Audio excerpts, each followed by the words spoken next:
Welcome to Inner Peace Arts Unscripted. I'm your host, James Coleman. I write at innerpeacearts.wordpress.com. I write on personal development, spirituality, and social change. And today's episode, which I think is Season 1, Episode 22. Wow. I wasn't sure about what to do today. So many things going through my mind, and having to pick one. You know, that's the problem with this kind of linear expression that we are forced to deal with in being in time,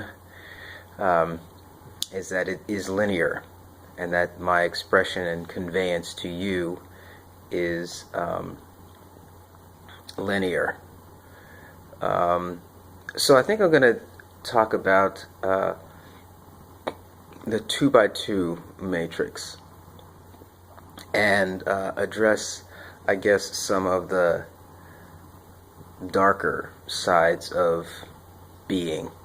Most of I think all the episodes so far have been relatively positive and upbeat, and this one is going to be positive and upbeat as well, but it's going to touch on some more difficult topics, I think, for us to face sometimes, and I think it's important that we're able to face them. I mean, that's the whole reason for Inner Peace Arts, is to be able to see these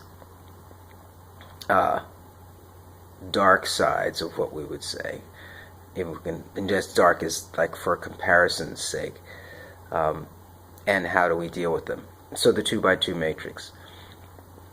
Good things happen to good people, good things happen to bad people, bad things happen to bad people, good things happen to bad people, right? That's life. And so when something bad happens, we often get flustered. Say, why me? This shouldn't be. It's not my fault.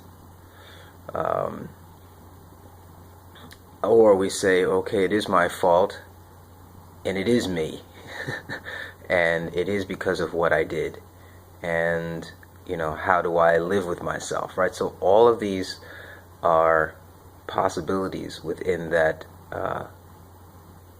matrix, the 2x2. And how do you deal with it? Because I don't think you can, there's no turning away from it. There's no putting it on some kind of religious entity, right? You can't you can't blame anyone per se, because the blame could be passed around between you and the culture and being and everything else. It's like, okay, and how do you stay at peace? And first, I would suggest that there's a passing through, right? You feel the agitation, you feel the frustration, you feel the loss, you feel the unfairness, you feel it all, and it passes through. And it can pass through when you have a whole network of ideas that allows it to pass through. So I'm not saying that pass-through is something that's natural. I don't think it is. I think it's trained. And it comes from questioning what you believe and setting all these things in alignment. And it's a lot of work. But it's worth it, because at the end of the day, when you know your agenda, when you know what you want, it almost doesn't matter what happens. You stay on course. And I tell you, that is a kind of beginning of freedom. And you don't know what's going to happen tomorrow, but you can start to know how you will respond to tomorrow. And again, this is nothing new, but what I'm adding to it is the fact that it is possible for you, and that taking the time to think about what you believe and arrange it in such a way that you can actually move past it and not get bogged down is freedom. And not only that, it allows you to start to take action on purpose. So it's kind of like a anti-procrastination tool too, because once you can move through the frustration of not being able to get something done or thinking that you can't get something done, you can just sit, be quiet, and say, okay, I'm going to do this. And you get up and you do it. And you find in that action a kind of peace, knowing that you're getting something done that you need to be getting done. So it's all related. The relationship between that 2x2 matrix, accepting it, accepting the fact that good things happen to good people, good things happen to bad people, bad things happen to bad people, bad things happen to good people. Right? That's just how it is. Accept that and accept your place in it. Right? Now this is all happening just with you. This is not a social thing, right? Because how you're relating to people, that's a whole other planet. How you deal with the bad things that people do, and how you respond to them. My point is, have a place of real, solid peace that you can operate from.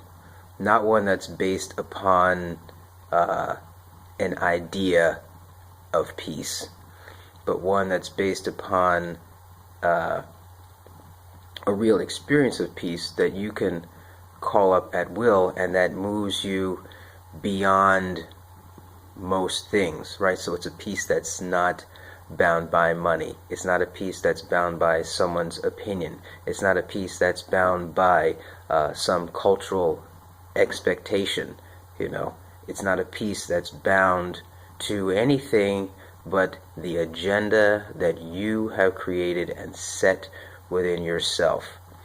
And I know I'm adding a little bit more here, but I'm going to add this little piece. And I think that the best place is in this idea of I'm going to go here, a universal consciousness. That's my agenda. I'll just put it this way. That's my agenda, right?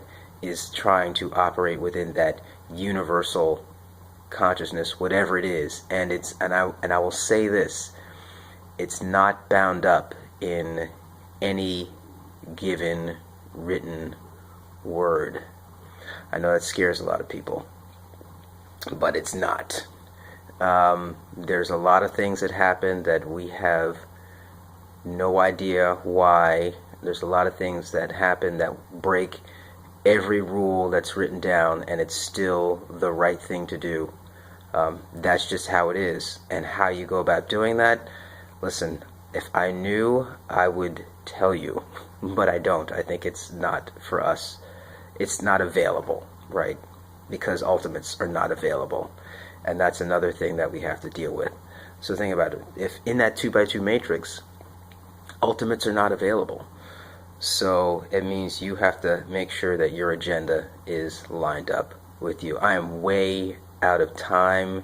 James Coleman, Inner Peace Arts Unscripted. Check out the blog, innerpeacearts.wordpress.com. Check me out on Facebook and Twitter at Inner Peace Arts. Have a fantastic day, and I hope that this really gets your juices flowing for accepting what happens and developing and nurturing your agenda so that it's very powerful within you and bringing you peace. Take care.